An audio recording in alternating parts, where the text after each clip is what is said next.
raadiosaade Räägime asjast. Eesti asjadest nii nagu need on, räägivad Mart ja Martin Helme ning nende huvitavad saatekülalised pühapäeviti kell 11. Loe põnevate teemade kohta rohkem ka uudisteportaalist uueduudised.ee. Tere tulemast vaatama, kuulama saadet Räägime asjast. Me oleme raadioeetris Lõuna-Eestis Ring ja Ruut FM'is. Esmaspäeval kannab ka Kuressaare pereraadio meid üle, aga muidu videoeetris saab meid vaadata loomulikult YouTube'is, kus kanali nimi on Räägime asjast, Facebookist, kus kanali nimi on Räägime asjast, minu Facebooki leheküljelt, Mart Helme Facebooki leheküljelt, isegi minu X-ist. Täna ei ole stuudios Mart ja Martin Helme, täna on stuudios huvitav külaline Urmas Reitelmann. Ja tere Urmas. Tere. Ja meie saate teises pooles võtame telefonile Rain Epleri. Urmasega, nagu te võite arvata, võib-olla mitte, räägime Ungarist, sest Urmas käis seal vaatlejaks, oli valimiste eelselt paar päeva kohal, valimiste järgselt paar päeva kohal. Muljeid on palju, aga me teeme kindlasti sinna juurde ka analüüsi selle kohta, et mis juhtus ja mis veel juhtuma hakkab. Rainiga me räägime sellest, et siin lõppeval nädalal on lahvatanud, ma ei tea, kas see on skandaal või mitte, aga igatahes lugu kerib, et Eesti Energia müüs ära oma kaevandusõigused VKG-le ja minu meelest kisa on tõusnud vale nurga alt, et vale nurk on see, et mingi erafirma sai meie kaevandusõigused, see erafirma on seal kaevandanud 25 aastat. Tegelik skandaal on selles, et valitsus teadlikult ajab pankrotti Eesti Energiat, aga sellest räägime Rainiga. Nii et ja hoiatuseks või lohutuseks, kuidas keegi võtab, siis nädala pärast on täpselt vastupidi, et mind ei ole saates ja Mart veab saadet, sest mind lihtsalt ei ole. Aga Urmas, meie suureks ahastuseks, mina küll ütlen selle täitsa otse välja, täielikuks traagikaks on see, et Ungari valimistel Fidesz ja Viktor Orban purustati. Siin ei ole midagi ilustada. Ja sellel, nii nagu kõik juba ennem rääkisid, need valimised on mitte ainult Ungari teema, vaid kogu Euroopa teema ja minu nagu põhjus, miks ma olen käinud palju Ungaris, miks ma suhtlen ungarlastega, on selles, et Orban ehitas üles ja hoidis üleval kogu seda Euroopa rahvuslaste ja konservatiivide koostöövõrgustikku. Loomulikult olid seal taga ka riiklik ressurss, et see, mida ühel opositsiooniparteil ei ole ja mida ühel valitsusparteil on, erinevad, kui me mõtleme pöörame selle pildi näiteks niipidi ringi, et kui me mõtleme selle peale, kui mingisugused rohepöörajad või homopöörajad tahavad teha rahvusvahelist üritust Eestis, nendel ei ole vaja muretseda raha pärast, eks ole. Ja nii on igas riigis Euroopas välja arvatud Ungari, kui traditsioonilise perekaitsjad, normaalse turumajanduse kaitsjad või rahvusriigi kaitsjad, immigratsioonivastased tahtsid teha üritust, siis Ungaris on mitmeid erinevaid MTÜ-sid, instituute, asju, ministeeriumid tulid appi ja sai teha kõike seda. Eks ju selle peale kostavad siis liberaalid, et oigu korrumpeerunud see Ungari oli. Ja see on nüüd meilt ära võetud. Ja teine asi, mida minu meelest tuleb inimestel aru saada, kui me Ungarist räägime, on see, et jah, Euroopas on veel riike, Itaalia on parim näide, kus on võimul mõistlik valitsus. Meloni ja Matteo Salvini koalitsioonivalitsus, aga nad ei valitse sellise selge jõulise joonega, kus Brüsselit blokeeritakse võimu kaaperdamisel ja hulluste tegemisel. Sama võib öelda Tšehhi kohta, sama võib öelda Slovakkia kohta, eks ole, Fico ja Babiš ei ole, Orban kindlasti sai neilt tuge, kõigilt neilt tuge ja Orban kindlasti tõukas neid ka nii-öelda õigemat positsiooni võtma. Ja see on ka nüüd üks traagika, et kuna Orban, kes oli selle ideoloogiline eestvedaja või see ilmasammas. Selgroog. Absoluutselt, kui see nüüd ära kukub, siis ka on lihtsam üle rullida nii itaallastest, tšehhidest, slovakkidest, et see kaotus on päris ja tõsine ja selle kaotusel on tõsised tagajärjed. Aga ennem kui me selle juurde lähme, mina annan sulle nüüd sõna, sest sina olid seal koha peal.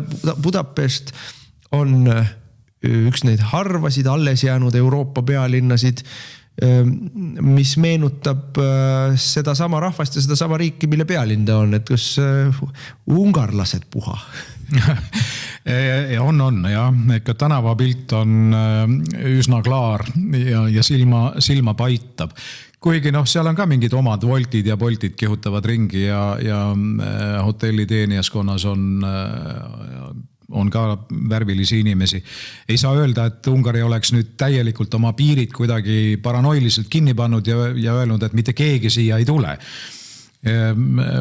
Ungaris on, Budapestis on muide linnaosa, mida nad kutsuvad Chinatowniks. Kuna Orban on teinud hiinlaste ja lõunakorealastega väga palju head koostööd, siis on seal ka arvestatav Hiina ja Lõuna-Korea kogukond. Aga sa võid minna õhtul rahulikult välja, võtta isegi mõned napsid ja võid südamerahuga kindel olla, et sa jõuad elusalt ja tervelt hotelli tagasi, käekell on käepeel ja rahakott on taskus ja pea on õlgadel ja keegi ei ole seda machetega vahepeal nüsimas käinud. Et turvaline, sõbralik, erakordselt puhas, väga armas linn ja tänu just sellele, nii et minu head kolleegid ja sinugi sõbrad Belgiast ütlevad, et katsu nüüd võrrelda seda Brüsseliga. Ei. Võrdlus on Brüsseli kahjuks. Katastroofiliselt Brüsseli kahjuks. Nii et linn on ilus ja rahvas on rõõmus. Inimesed istuvad õhtuti tänavakohvikus, mitte ainult nädalavahetusel, vaid ka nädala sees. Ja kõigil on hea olla, kõigil on nägu naerul ning nagu Ungari majandusnäitajad ütlevad ka, et kui nad 2000, mis iganes aastal see oli siis 2009 vist, kui see sotsialistide trall ära lõppes, mis 2010 olid valimised. Ja just, siis oli Ungari pankrotis, siis oli Ungari IMF-ile võlgu, elatustase oli kohutavalt langenud. Eelarve defitsiit oli 9%. See on pöörane, oligi pankrotis. Häving, riik oli hävingus ja Orbanil võttis aega 6 aastat, et panna see riik liikuma õiges suunas. Ja nüüd ta on vahepeal liikunud samm-sammult ja nagu Ungari pressist võib lugeda, et inimestel on tekkinud üle jäävat raha, mis perekonna eelarvesse ei pea tingimata mahtuma.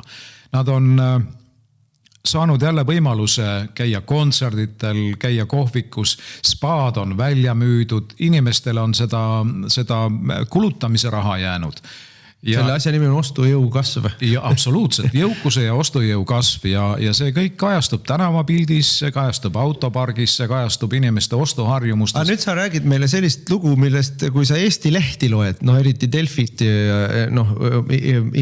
seal nagu maalitakse meile sellist pilti, kuidas inimesed põhimõtteliselt kraabivad tänavanurkadelt toidujäänuseid, et ellu jääda niimoodi Venezuela stiilis.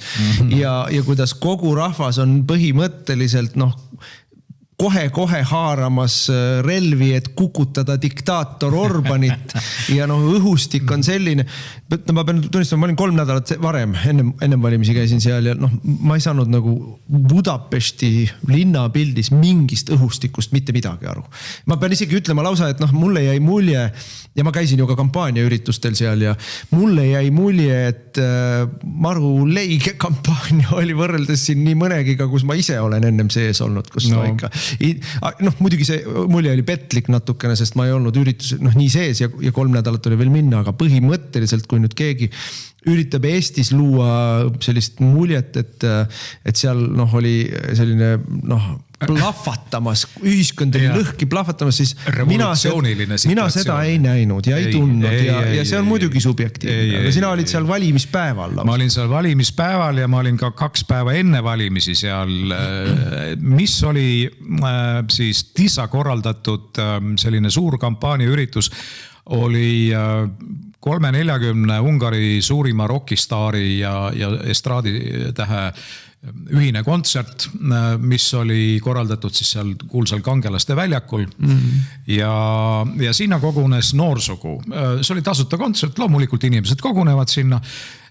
Ainukene poliitiline aktsioon peale seda kontserti oli see, et kontsertit lahkujad, osad poliitaktivistid siis olid tõmmanud maha kristlike demokraatide ja Fideszi kandidaatide posterid postide pealt. Muide, see on huvitav. Postid need meil seda jälle ei ole, aga seal on niimoodi, et ütleme siis kusagil nii laiad, ma ei tea, A2 võib-olla on see mõõt ja nii kõrged olid need. Lihtsalt olid pandud nende plastmass nippudega ümber elektriposte, ümber liiklusposte. Inimese kõrgusel. Inimese kõrgusel, et terve linn oli neid täis ja neid oli mõlema või kõigi parteide omasid, eks ole. Ja osad neist oli kehvasti asetatud või pandud, need olid natuke viltu vajunud või põlvekõrgusele vajunud, aga põhimõtteliselt, et ma kujutan ette, et kui keegi selle nii-öelda kaasa rebis või katki tegi, neid oli sealt 10 000 neid postereid igal tänaval, kõikide postide küljes erinevaid parteisid. Et tead, meil ka soditakse plakateid. No ja see ei olegi mingi näitaja, sellepärast, et eufoorias mingid noored kusagilt kambaga lähevad, ikka keegi midagi teeb. Loll leidub igas kamba. Aga nüüd me tuleme siis valimiste juurde. Fidesz ise ootas või eeldas, et nende valimiste võitjaks siiski on nemad. Nad olid väga hästi kursis, et kui meil siin tagant järgi tehakse mingist pseudoanalüüse, et rahvas oli Orbanist väsinud ja ta ei rääkinud piisavalt sel teemal õigesti või ta rääkis valesti sel teisel teemal. See kõik oli neile teada. See oli kõik neil arvutuses sees. Nad isegi teadsid seda, et valimisaktiivsus võib tulla suhteliselt kõrge. See oli neil kõik teada ja arvutuses sees ja sellest hoolimata nad olid kindlad, et nad võidavad. Ja näe võitnud. Ja näe võitnud ja sinule tehti seal ju nii-öelda professionaalne koolitus, kuidas valimised käivad, kuidas hääli loetakse, kuidas vaadelda. Räägin pisut sellest ka. Ja me saime ülevaate siis Ungari politoloogidelt, kes rääkisid valimissüsteemist, kontrollimehhanismidest. Valimiste juures on kõikides valimisjaoskondades alati kõikide parteide esindajad. Ja väga raske on valimisjaoskonnas siis selle 4 seina vahel, kus inimesed asetavad oma sedelid urnidesse, seal valskust teha, kuigi kunagi ei saa välistada. Kõik kallupid näitasid tegelikult Fideszi kaotust linnades. Seda oli teada, sest noored Fideszit enamasti ei toeta.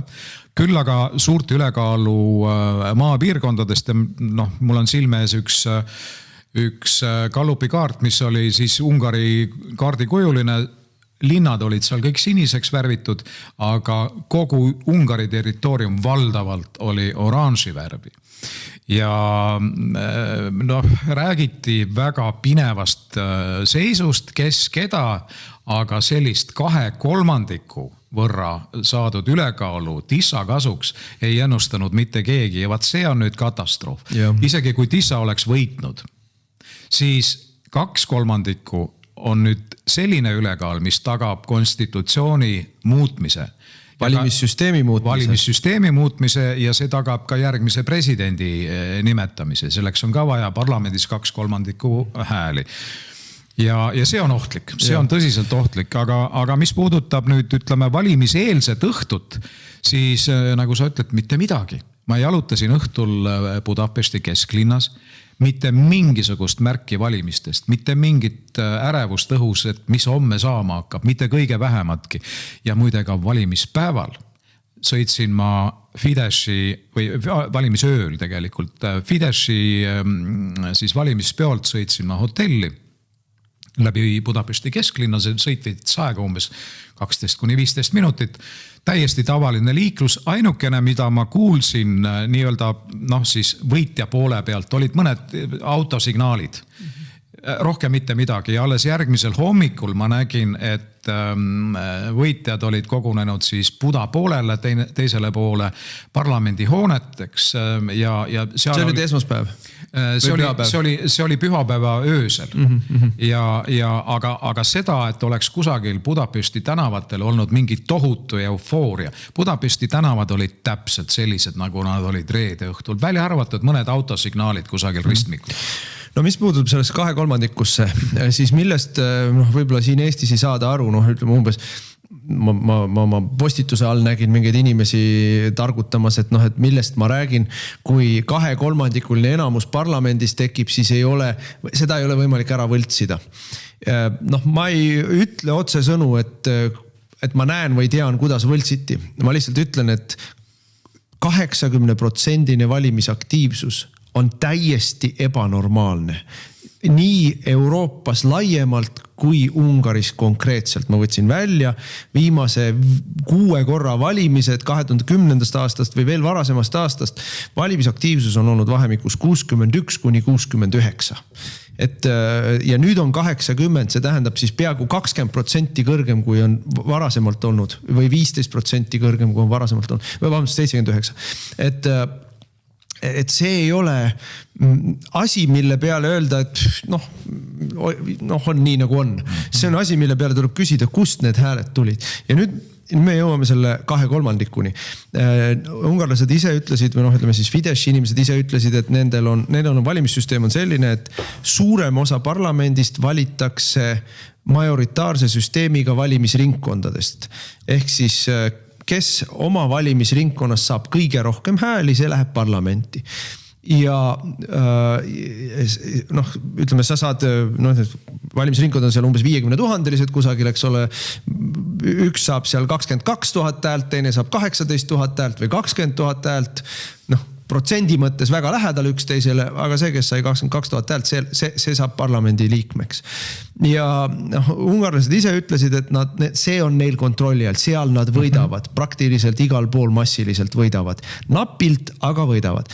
Ja nüüd, mida me ei olnud kunagi varem näinud, oli absoluutselt ebatavaline, ebanormaalne valimisaktiivsus välismaal. Välismaal elavad ehk ilma aadressita ungarlased, nagu öeldakse.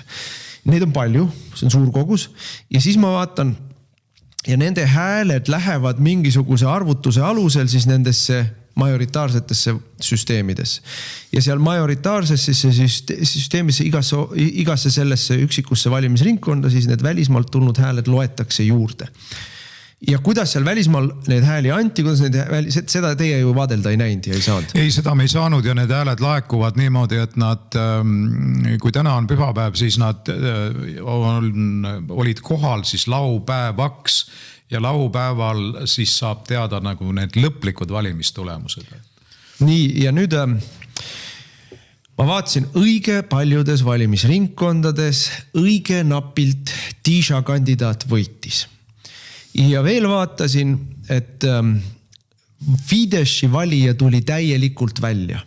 Et kui Fidesz teab, ma ütlen Fideszi parteil, ehk siis Orbani parteil on hämmastavalt muljetavaldav masinavärk. No tõesti, vaatad ja kadestad, kuidas nende partei töötab, kuidas neil on iga asja kohta on olemas inimene või inimesed, kuidas neil on olemas manuaalid, kuidas käituda, kuidas neil on olemas mõõdikud, nii-öelda parlamendi saadikutel iga nädal nõutakse aruannet, kui palju sa oled postitanud, kui palju sa oled rahvaga kohtumisel käinud, kui palju sa oled mingeid artikleid kirjutanud, kõik, neil on nagu masinavärk on muljet avaldav ja see näiteks Fideszi tüübid ütlesid mulle, et nad 7 korral valimiseelsel nädalal ennem valimispäeva on kohustus võtta ühendust kõigi oma valimisringkonna valijatega. See tähendab, nad kirjutavad neile, helistavad neile, neil on suured telefonikeskused, kus inimesed lihtsalt helistavad numbreid järjest läbi, ütlevad valige meid. 7 korda on nii-öelda ette nähtud, et sa pead kätte saama valija ja ütlema, et tulge kindlasti valima meie poolt. Ja see masinavärk töötas ja nende valijad tulid välja. Ja seda ütles Orban ka pärast valimisi, et see hulk valijaid, kes meil nüüd oli, andis meile üle-eelmistel valimistel 2/3 enamus. Ehk siis kuidas see juhtus, teisele poolele tuli lihtsalt mäekõrguselt rohkem hääli. ebanormaalselt rohkem hääli, enneolematult palju rohkem hääli. Nii palju inimesi ei ole kunagi käinud hääletamas seal nii-öelda opositsiooni poolel.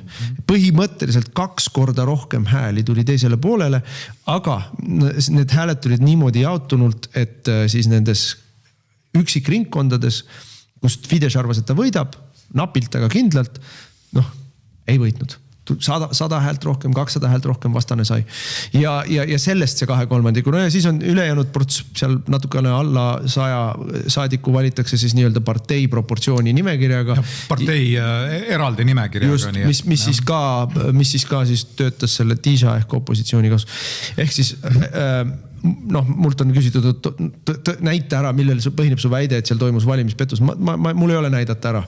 Aga ma ütlen lihtsalt, et minu meelest võtta sellise ilma küsimusi küsimata või ilma kahtlust tundmata tõe pähe seda, et valimisaktiivsus on 80%. Ja nii nagu meil Eestis e-valimistega kõik uued valijad andsid oma hääle millegi pärast Reformierakonnale. Et seal ka siis kõik uued valijad, kes kunagi valimas ei ole käinud, andsid oma hääle Tisale, tegelikult peaks nagu rohkem tundma huvi, et mismoodi see nüüd juhtus. Ja nüüd me jõuame selleni, mismoodi see tegelikult juhtus, et sa ka rääkisid nendega koha peal. See õhustik, mida loodi, see oli pöörane tegelikult. No see oli tõsine psühholoogiline operatsioon, mis algas tegelikult juba aastaid tagasi. Ja need samad, see Peeter Madjar näiteks,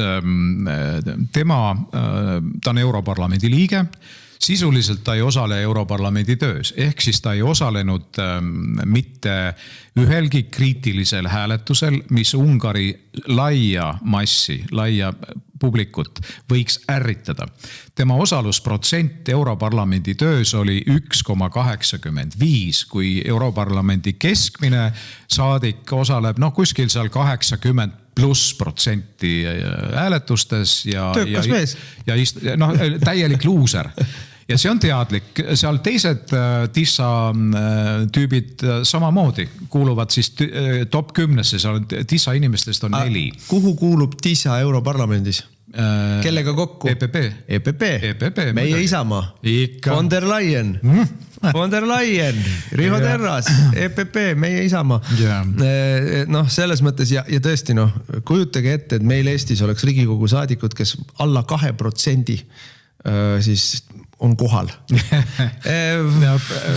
Löödakse ilmselt naeltega lauda üks ukse külge, nii et seda ei ole võimalik seletada, aga seal on.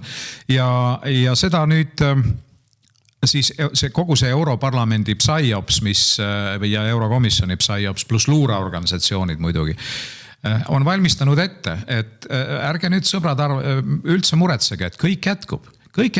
Ainult võtame selle Orbani maha, kõik need miljardid, mis on toetuseks mõeldud Ungari riigile, mis on aastad kinni istunud, need anname vabaks, te hakkate elama, teie elu on lill, eks ole, aga hääletame selle Orbani, selle tümika sealt eest ära.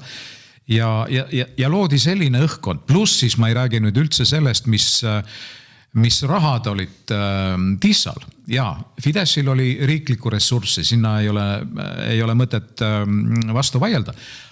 Aga Orban ise ütles oma tänukoosolekul siis laupäeva õhtul, et tema ei saa aru, kust võttis Tissa need rahad, et need rockartistid sinna Vabaduse või Kangelaste väljakule kokku saada. Need ei ole odavad ja neid ei olnud vähe. Ja Ungari tippartistid, eks muidu ei oleks rahvast tulnud. Pluss veel kogu see kampaania. Kujutame ette, et me peaksime Eestis kõik üles ostma kontserdile, et EKRE kontserdile tulla, alates Koit Toomest, jätkates Tanel Padariga, lõpetades Anne Veskiga. Kõik veel, vahepeale veel Tõnis Mägi ja kõik veel teised ka, eks. Ja Rammi meeskor ka veel takka vist. Et ei ole odav lõbu, jah. Ei ole, ja teha see tasuta veel. Ei, aga ütleme kõik nende mittetulundusorganisatsioonide rahad, mille üle nad ju mingit aruannet ei anna kellelegi, see on täiesti tume maa. Ma küsin lihtsa küsimuse, et kui Ungari valitsus võttis rajalt maha 1 furgoonitäie kulda ja sularaha, mida vedasid Ukraina eriteenistus. Ja muidugi ametlik versioon on see, et Ukraina riigipanga raha ja ungarlased ise ütlevad, et neid autosid liigub seal nädalas 10 sularaha ja kuld. Tähendab, kui palju on võimalik sul üles osta ükskõik keda, ükskõik mida. Alates valimiste lugejatest, jätkates MTÜ-de ja kultuurnikutega või lõpetades Fideszi poliitikute või süvariigi julgeolekuasutuste inimestega, et sul on kõik võimalik ära osta.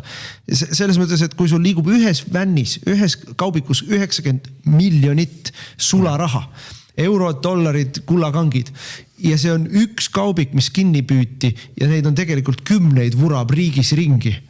Et noh, kas kellelgi ja see on nii-öelda must raha, sinna kõrvale on veel Sorose päris raha või liigub üle panga ülekande. Siis on veel Euroopa Liidu raha, liigub üle panga ülekande, eks ole, kodanikuühiskonna raha. Siis on mingisugused Ungari enda oligarhid, kes ka, siiski Tisal oli neid ka ju. Oli.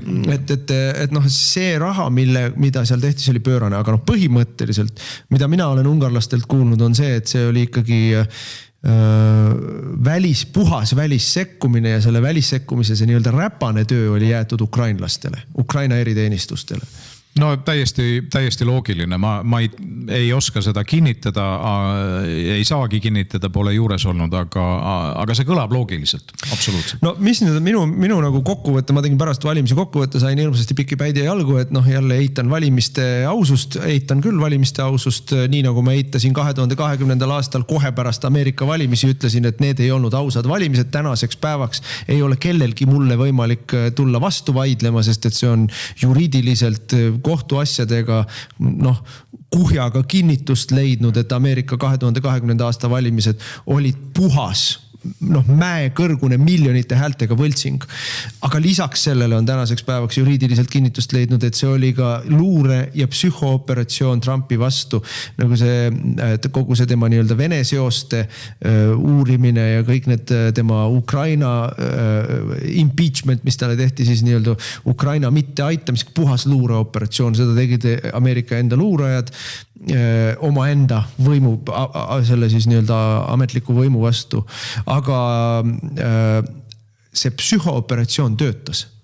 Ja meil on täna ikkagi selline olukord, et jättes kõrvale selle raha, jättes kõrvale selle, kuidas tekkis ligi 1 miljon häält välismaalt, mida kunagi varem ei ole tekkinud, eks ole. Või võib-olla 1 miljon on palju öelda, aga erakorraliselt suur.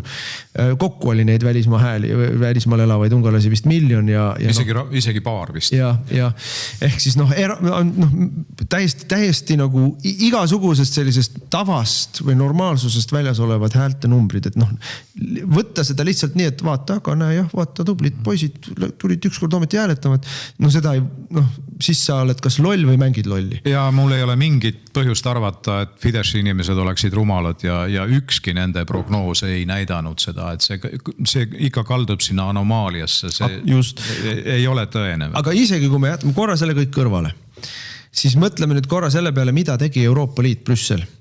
Brüssel on kehtima pannud DSA, Digital Services Act, mis annab Brüsselile endale võimaluse sekkuda sotsiaalmeedia sisusse väga agressiivselt ja mida ju ungarlased ja Ameerika Ühendriikide kongress, Ameerika Ühendriikide asepresident, kes koha peal käis, ütles, et sellist välissekkumist riigi valimistesse ta ei ole kusagil kunagi varem näinud. Ja seda ütlevad ameeriklased, kes iga natuke saadagalt Ladina-Ameerikas võimu vahetavad, eks ole, ka valimiste kaudu. Et seda ta ei ole kunagi kusagil varem näinud, et Brüssel otsustas, kes mida nägi. Mina näen siin Eestis, ma näen Orbani postitusi, ma näen nende Fideszi kandidaatide kõnesid postitusi, aga ungarlased ei näinud. Ungarlased ei näinud. Ja mis oli naljakas, oli see sama siis selle Peter Madjari postitusi nägi kordades rohkem inimesi, kui Ungaris üldse inimesi elab. Ja niimoodi kogu aeg, iga päev. 10-15 miljonit inimest vaatab kogu aeg Peter Madjarit ja peaminister Orbanit vaatab 200 000. Ja me kõik ja Euroopa Liit isegi ei varja, et loomulikult libauudiste vastane võitlus peabki olema. Ja siis nad tegid Brüsselis veel eraldi, mida nad nüüd on katsetanud nii Slovakkias kui ka Moldovas ja nüüd siis Ungaris on Rapid Reaction Force, eks ole, libauudiste vastane, välissekkumisvastane Rapid Reaction Force, mis siis tegeleb täpselt sama asjaga. Ja nüüd see, mida Stratcom seal tegi, mina ei tea, kelle Stratcom see oli, Brüssel või Ukraina või mingi muu Stratcom, oli põhimõtteliselt läbi selle sotsiaalmeedia manipulatsioonide, läbi kohapealse ka peavoolumeedia manipulatsioonide, tekitas ühiskonnas sellise kontsentreeritud ajahetkeks, kontsentreeritud hüsteerilise õhustiku või mõtte. Ja siis, kui nii-öelda Pavlovi refleksiga see õigel hetkel pandi punane tuli põlema, siis see nii-öelda digitaliseeritult loomakarjaks muutunud inimesed panid kõik ühes suunas jooksma. Ja hääletasid enda riigi ülevõtmise poolt välisjõudude kasuks. Ja meid on siin kõlanud süüdistused, et Orbani kasutuses otsealluvuses oli riigimeedia, tõesti oli. Aga ma tahaksin siin ümber lükata selle, Ungaris on erakordselt edukas, väga hea business plaaniga erameedia, mis on valdavalt peaaegu 100% Fideszi ja Orbani vastane. Ja väga mõjukas on Ungaris siis meie sisuliselt avaliku sõna nõukogu. Ja avaliku sõna nõukogu, kõik need kaebused, kõik on olnud nii-öelda siis opositsiooni toetuseks. Mitte ükski kaebus ei ole olnud riigimeedia toetuseks. Ja siis kõnepinda või sellist publicityt on TISA saanud ikka tohutult ja väga võimsalt. Nii et öelda siin, et keegi kedagi represseerib, keegi kedagi ei, see on täielik jamps ja väljamõeldis. Nii et muide siin kohe peale valimisi siis Madjar läks Riigitelevisiooni stuudiosse, hakkas need seal sõimama ja süüdistama ja siis seal loeti ette, see kuupäev kutsusime teid sellesse saatesse, see kuupäev sellesse saatesse, mitu lehekülge selle peale tõusis Madjar püsti ja lahkust. Aga muide, mis Madjar veel on teinud? Madjar teatas pärast valimisi, et riigimeedia saadetakse laiali. Ja uudised saadetakse laiali. Saadetakse laiali, et paneme nüüd siia kõrvale meie liberaalide hüsteeritsemise teemal, EKRE tahab ERR-i laiali saata. Et kas äkki viskute nüüd Ungari ERR-i kaitseks? Ei visku. Madjar muidugi on odioosne tüüp, tähendab selles mõttes, et kui me arvame, et ükskõik milline poliitik, ükskõik millises riigis saaks tegutseda ilma, et ta on süvariigi tugeva kaitse all, kuid see ei oleks võimalik ilma selle süvariigi tugeva kaitseta, kui sul on selline isiklik elu olnud, nagu tal on. Et naise peksja ta vägistamises on teda süüdistatud. Teda on süüdistatud selles, et ta tappis kutsika ära mikrolaine ahju pannes oma pere nähes. Oma laste nähes. Et ta on võigas tegelane, sotsiopaat. Täielik ja ei ole juures olnud ja ei ole Ungari kollast pressi lugenud, aga kui ta lahutas oma abielu Judith Vargast, kes oli justiitsminister, ta oli ise ka minister, siis nende perekonna elu läks see tuli kohtus välja. Läks kuni selleni välja, et kui laste ema tahtis lastega ära minna oma koju, siis Madjar ei lubanud, laste ema turvamehed sekkusid, siis vastukaaluks olid Madjari turvamehed, siis need omavahel kaklesid. Täielik hullumaja, absoluutne hullumaja, nii et narkosüüdistused, mis iganes seal. Kusjuures narkosüüdistused ei lükanud tagasigi. Ei. Ta ei hakanud üldse vaidlemagi, et võisin teha asju, mida ma ei mäleta. Aga muidugi teadjamad inimesed ütlevad, et tänu sellele, et ta oli Judith Varga abikaasa, siis tavaline tühisus, nagu teda hinnatakse, ei oleks mitte kunagi tõusnud Fideszis nii kõrgele positsioonile ja nii siseringi liikmeks. Mis mina olen ka Eestis jälle kuulnud, et kuulge, mis te nüüd pahandate, et Ungaris ju jätkub konservatiivne liin, vaadake, EPP, ta oli ju kunagi ise ka Fideszis, ta oli kunagi Orbani liitlane. Mis mõttes EPP on konservatiivne? Esiteks ma ka küsiks, et kust otsast on EPP konservatiivne, teiseks ma ütleksin selle kohta, et saad aru, et väita seda, et Madjar on sellepärast samasugust poliitikat hakkab ajama nagu Orban, et ta kunagi töötas kaasa. Mul on umbes sama tark jutt, kui et näed, et Jaak Madisson oli ka kunagi EKRE-s ja oli Martin Helmega kunagi lähedane võitluskaaslane, et nüüd kui ta keskerakondlasena või ma ei tea, peaks ministriks saama, et siis sama hea kui EKRE. See on totter jutt lihtsalt, et ta on poolt vahetanud. Just. Ja ta on vihane vaenlane Orbanile. Ma kodukamara asju ei hakka lahkama siin. Aga kas keegi võtab tõsiselt sellist väidet, või kui me selle paralleeli endal peas nagu arusaadavaks teeme, et ta on sama hea kui Orban või ta on sama hea kui EKRE, ei ole. Ja tal ei oleks olnud aega, ta lahkus ju Fideszist 2024 ja 2026 võitis ta juba valimised. Ta on täielik väliskäpik. Ta on tähendab see, mis Ungaris toimus, see ongi see traagika. Ungari riik, Ungaril oli iseseisev valitsus, suveräänne iseseisev valitsus, kes seisis ungarlaste eest. Kogu see jura Vene sõprusest on absoluutne libauudis.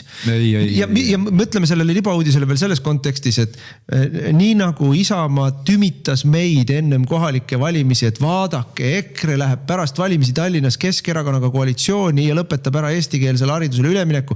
Neid Kremli käsilasi küll ei tohi toetada. Samamoodi tümitati, eks samasugune see EPP juraga tümitati jutuga Orbanit, et ta on putinist ja mis kõik veel. Ja nüüd, kui valimised läbi on, ja põhjus oli selles, et ta ütles, et meil ei ole teist kohta, kust osta gaasi ja naftat. Meil ainult üks toru on, meil sadamaid ei ole, meil teist kohta ei ole, kust gaasi ja naftat osta. Me peame võtma seda Vene naftat, midagi teha ei ole, peame nendega läbi saama. Valimised läbi ja teatab meile Tisha ja teatab meile Peter Madjar, et ei muidugi Vene naftat jätkame ostmist. Ei kust vajalt siis, eks? Et kust aga tema ei ole putinist. Ma tahan sulle öelda seda, et tsiteerida Orbanit selles Vene sõbralikkuse narratiivis.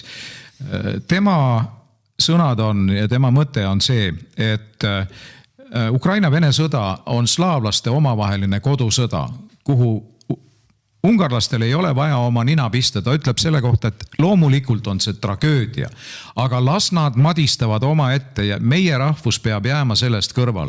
Ja tegelikult see ongi ju olnud ju võta teine maailmasõda, eks ole, Horti režiim. Laveeris Natsi-Saksamaa ja liitlaste vahel, katsus ellu jääda, katsus oma inimesed elus hoida. Ja seda on teinud ju nüüd kukkunud Ungari valitsus samamoodi. Ja mina ütlen, et Vene süüdistus on selline genereeriline süüdistus, et kui sul midagi öelda ei ole, siis sa virutad otsa. Vanasti oli, et sa oled nats või sa oled rassist.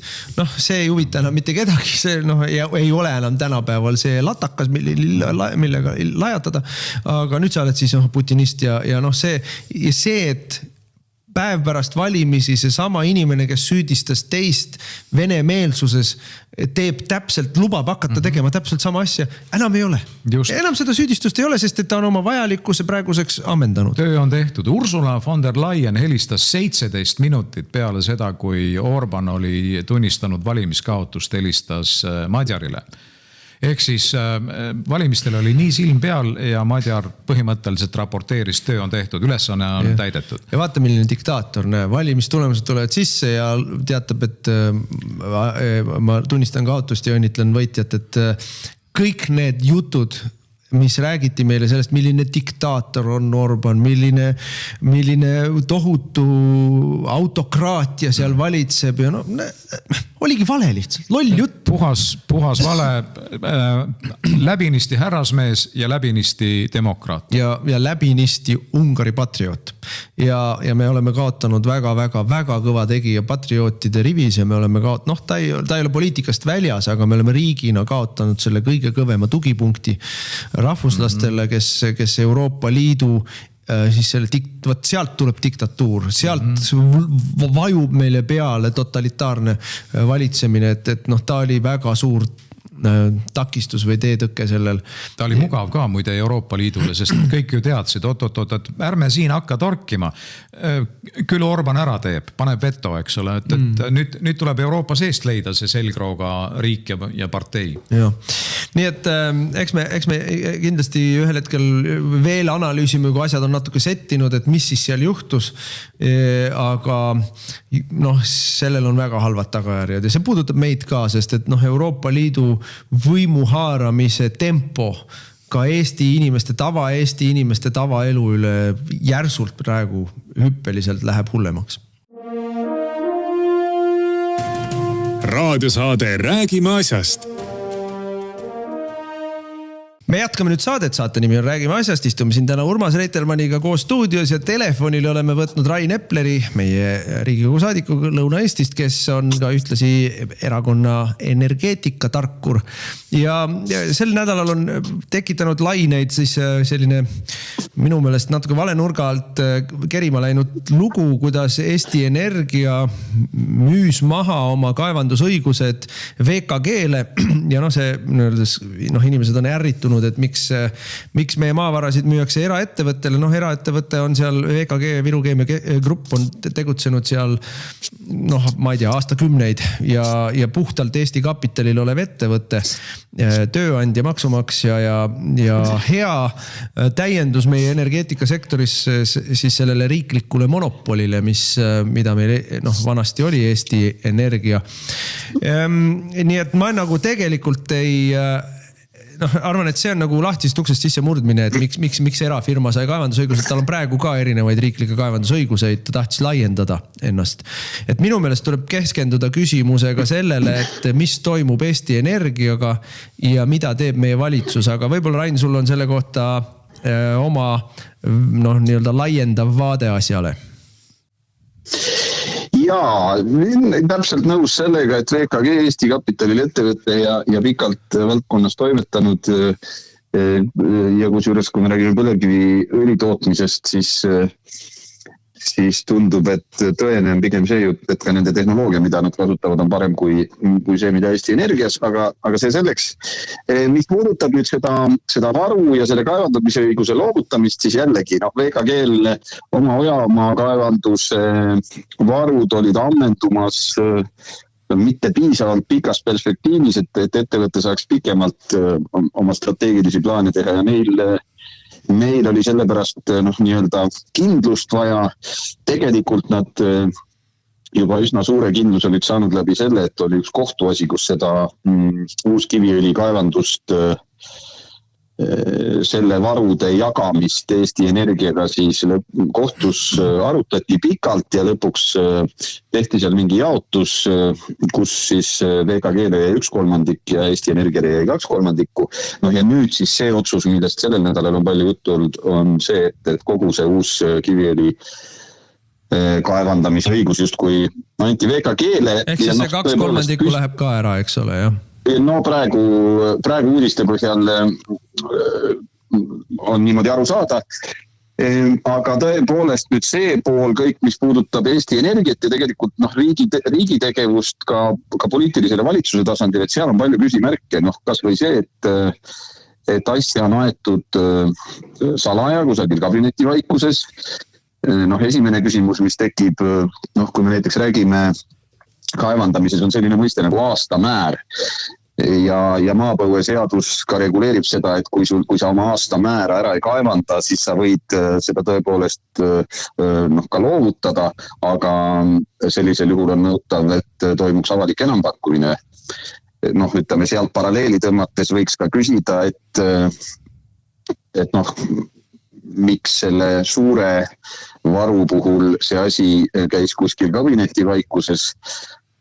Teine ja mõnes mõttes ma ütleks veel hullem asi, kus ma olen juba alustanud sellega, et teha sinna ka korralik juriidiline analüüs ja ma ei pea silmas, et alustanud selles mõttes, et ise hakkan hobijuristina analüüsi tegema, aga siin tuleb konsulteerida juristidega, et Narva kaevanduse sulgemisest räägib Eesti Energia ja tegelikult meie maapõueseadus ütleb väga selgelt, et kui sa kaevanduse sulged niimoodi, et varu ei ole ammendatud ja Narva puhul ei ole varu ammendatud, aga näiteks ka kruusakarjääri puhul, kui varu ei ole ammendatud ja sa kaevandamise lõpetad, siis kaevandus tuleb säilitada sellisena, et ta oleks, ütleme, ilma suurte kuludeta oleks võimalik kaevandamist jätkata.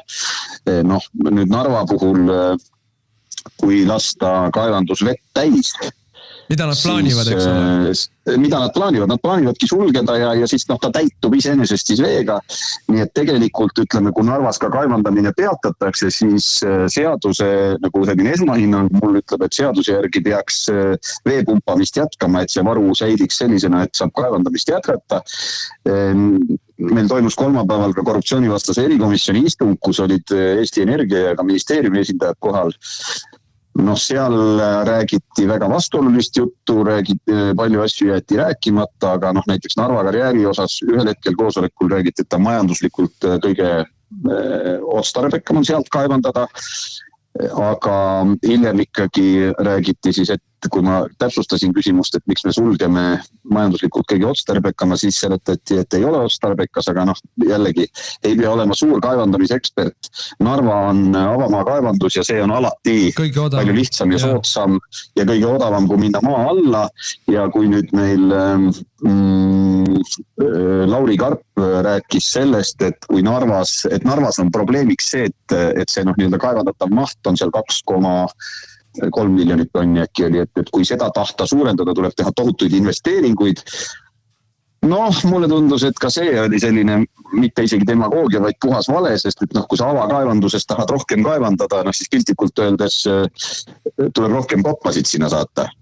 Et see almakaevanduse laiendamine selgelt on nagu suuremate investeeringutega seotud. Aga see kõik viib ühte kohta välja. See kõik viib ühte kohta välja. See viib välja sinna, et meil on Eesti Energia, eks ole, on 100% riigile kuuluv. Ma siia juurde lisan, et riigile kuuluv tähendab seda, et rahva oma. Ja juhitakse seda rahandusministeeriumist, rahandusminister ainuisikuliselt on nii-öelda 100% omaniku esindaja ehk nagu 100% aktsionär. Teeb aasta koosoleku niimoodi, et istub ise enda laua taha maha ja võtab otsuse vastu ja paberile otsus on tehtud. Ja annab omaniku suuniseid ja võtab ja kutsub tagasi nõukogusid ja juhatusi ja kõike mida. Et see on otseselt, kõige otsesemalt poliitilisele juhtimisele, poliitilistele valikutele, otsustele allutatud suur ettevõte. Eesti kõige suurem ettevõte praktiliselt. Nüüd ma vaatan seda, mida tehakse nende otsustega. Ja need otsused on ju kõik töötavad selles suunas, et Eesti Energiat pankrotti ajada.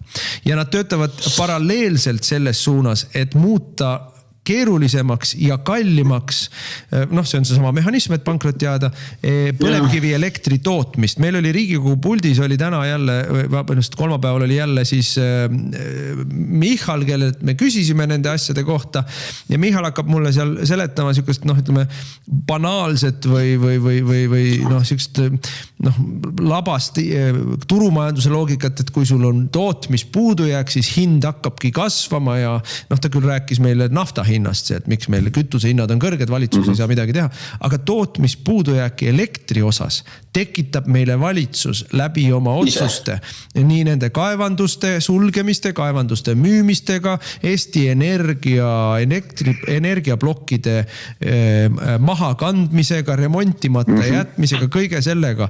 Plus siis tekitab ta Eesti Energiale pankrotiseisu sellega, et ta kõigepealt Eesti Energia teeb roheinvesteeringud, mingisugused tuulikupargid kuskile. Ja siis mõnel pool erastab alla selle loomishinna, mõnel pool ostab kokku üleval pool või rohkem maksab selle eest, kui selle majanduslik tasuvus kunagi on. Et need on sellised otsused, mille eest minu meelest äriseadustik võimaldab inimesi vangi panna. Just, ja selleni ma tegelikult tahtsingi jõuda, et see juriidiline analüüs tuleb siin erinevatele aspektidele selles loos teha ja võib-olla see räägibki kuriteoteatega, ja selgelt on näha, et mulle tundub, et nii palju hoidu Reformierakonna tagatoas on, et nad saavad aru, et tõenäosus on suur, et nad ei pruugi peale valimisi enam valitsuses olla. Aga kuna nad on põlevkivi vaenulik erakond selgelt ja Eesti 200 samamoodi, siis mulle tundub, et nad püüavad nüüd kiiresti lõhkuda veel nii palju, kui nad saavad igaks juhuks, et kui ka võim vahetub, et siis oleks juba tõesti väga raske ja kallis seda kompleksi uuesti käima saada, nii et ta kasulik on, nii et see paistab siin välja ja ma ütlen, et kogu see jutt, mis on viimasel nädalal või mitmel korral Riigikogus erinevad Reformierakonna ministrid rääkisid sisuliselt sellest, et kuidas nemad ei juhigi midagi. Kõik toimub iseenesest ja valitsusest sõltumata. Ja nüüd ka selle sama Eesti Energia puhul ju püütakse rääkida juttu, et tegemist on ettevõttega ja valitsus ettevõtteid ei juhi, ettevõtted juhivad ettevõtete juhtkonnad. Kui ma seda Lauri Karpi kuulasin korruptsioonivastase erikomisjoni istungil, siis selgelt ei ole tegemist inimesega, kes on tippjuht, vaid ikkagi ütleme valitsuse kuuleka ametnikuga, kes räägib seda, mis on öeldud, et tuleb rääkida ja teeb seda, mis on öeldud, et tuleb teha. Nii et niimoodi seda meie ütleme väga strateegilise maavara enda kasutamist ja lisaks ka siis Eesti Energiat kui suurt ettevõtet järjest nõrgestatakse. Rain, ma küsin vahele, et kui nüüd uskuda Eesti ajakirjandust, mida enamasti ei saa uskuda, aga seal on kõlanud väide, et Eesti Energia osad juhtkonna liikmed ei olnud kogu tehingust üldse mitte kuulnudki. Et kuidas see sinu arvates sellesse konteksti sobitub? Sobitub hästi ja see oli selle korruptsioonivastase erikomisjoni istungi lõpuosas, kui nõukogu esimees proua Mere hakkas rääkima sellest, et Keskkonnaametilt on vaja veel saada luba, mille peale Lauri Karp ütles, et see luba saadi novembrist. Et see näitas, et see nõukogu informeerituse tase sellest, mida toimetatakse, ei ole piisav olnud ja teisipidi, kui seal koosolekul Reformierakonna esindaja püüdis väita, et tõepoolest minister on kohtunud erinevate selle teemaga seotud osapooltega, aga ei ole rääkinud üldse sõnagi põlevkivist.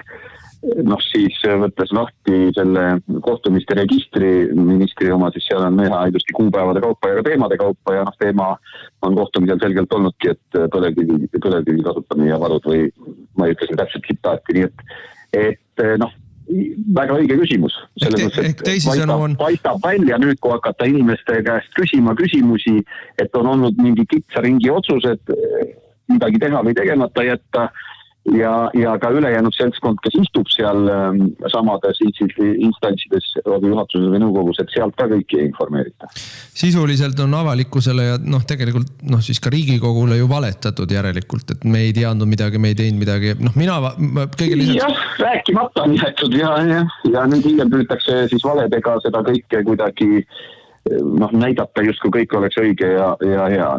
Aga ma tulen tagasi selle energiapoliitika juurde, et VKG, veel kord, minu meelest täiesti vale sihtmärk rünnata VKG-d, et Eesti kapital, Eesti mehed on teinud Virumaal, hoidnud tööstust käimas, on aidanud ja väga pikalt vaatamata, ütleme, valitsuse tegevusele ja sõnumitele on nad seal vastu pidanud ja edasi tegutsenud, nii et ma jällegi nõustun sinuga, et ei ole põhjust neid kuidagi sarjata tõesti. Ja nad on teinud seda selles mõttes, minu meelest meie kõigi kasud on olnud sees sellega, et nad on innovatsiooni tagant tõuganud, sundinud Eesti Energiat ennast pingutama, tekitanud sellel turul, mis on kaevandamine, energia tootmine, need on nii suured tükid, et seal see monopoli tekkimine on väga kerge tulema, et ta on seda monopoli sisuliselt lõhkunud ja teinud selle tõttu on olnud Eesti Energia meie kõigi nii-öelda omandisse kuuluv firma, palju parem firma, kui ta oleks monopolina olnud.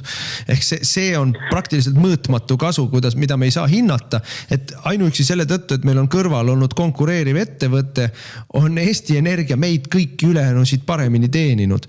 Ja nüüd ja see on selline mõõtmatu kasu, aga tegelikult ka mõõdetav kasu läbi selle, kui suur tööandja on VKG, kui suur on tema tema poolt tulev nagu maksuraha-vool eelarvesse, olgu seal keskkonnatasude, kaevandamistasude ja muidugi ka tööjõu pealt tulevate maksude kaudu.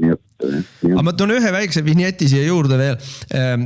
Seda Michal räägib korduvalt, kui ta on meil siin Riigikogu puldis olnud, et miks tuleb põlevkivisektor sulgeda, sellepärast, et Ida-Virumaa inimeste eluiga on lühem. ja inimeste eluiga on lühem ja neil on astmat rohkem ja ma ei tea, mis seal mingid uuringud on ja ta vajab selle kõik kuidagi põlevkivi kaevandamise ja põlevkivi elektri ja põlevkivi õli arvele ja küllap on mingit statistilist manipulatsiooni kasutades võimalik tõestada, et Ida-Virumaal inimesed surevad rohkem ja kiiremini ja valusamini selle tõttu, et seal on põlevkivi, aga ma esimeses järjekorras siiski vaataksin sealset demograafilist pilti, seda nii-öelda etnilist koosseisu seal on ikkagi venelased meil, kelle puhul ütleme siis niimoodi, et joomisharjumused, narkootikumide harjumused, naise ja üksteise peksmise harjumused on teistsugused kui ma ei tea, Põlvas või Haapsalus. Temperament on teine. Ütleme nii, ma olen siin, teate, EKRE retoorika, eks ole, aga et äkki vaataks nagu kõigepealt, et kui me oleme mures sellepärast, et Ida-Virumaal ütleme siis surevad mehed 10 aastat varem ära kui mujal Eestis või kui me oleme mures sellepärast, et seal on mingisugused muud sellised terviseprobleemid, eks ole, äkki vaataks kõigepealt neid tõenäolisemaid põhjuseid, mitte ärme süüdista põlevkivi, sest et kui me ju kõik teab ka peaminister Michal kahtlemata. Oled sa kindel? No peab teadma, et tänasel päeval see nii-öelda sellist asja nagu tossav põlevkivi korsten lihtsalt ei eksisteeri enam. Ei ole olemas. Pole olemas, Jaa, et see tasub siin meenutada seda vana tuntud tõdemust, et korrelatsioon ei tähenda põhjuslikku seost, et tõepoolest, et peaks sisse vaatama sellele, et võib-olla ei ole ainult põlevkivi, võib-olla mingid muud põhjused. Ma küll Ida-Virut eraldi ei vaadanud, aga hiljaaegu möödunud nädalal või ülemöödunud nädalal oli ju ERR-is uudis, kuidas Eesti inimesi ohustavad ahjuküte ja põlevkivi.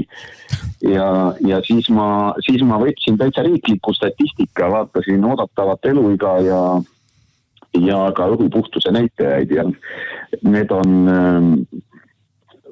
oodatav eluiga on väga kõvasti kasvanud aastate jooksul ja õhupuhtus ka aasta-aastalt läheb aina paremaks. Eesti kaasa arvatud Virumaa. See on peaaegu selline teadusuudis, et Eesti kaasa arvatud Virumaa, ma vaatan tervet Eestit. On maailma top 5 oma puhta õhu poolest. Ja merelt tuleb värske briis. Et kui sa elad, ütleme, ma ei tea, Belgias, ükskõik millises Belgia linnas, siis sa tõenäoliselt sured mitte puhta õhu tõttu ikkagi kohe kukud kummuli palju kiiremini kui see vaene Narva tädikene, eks ole.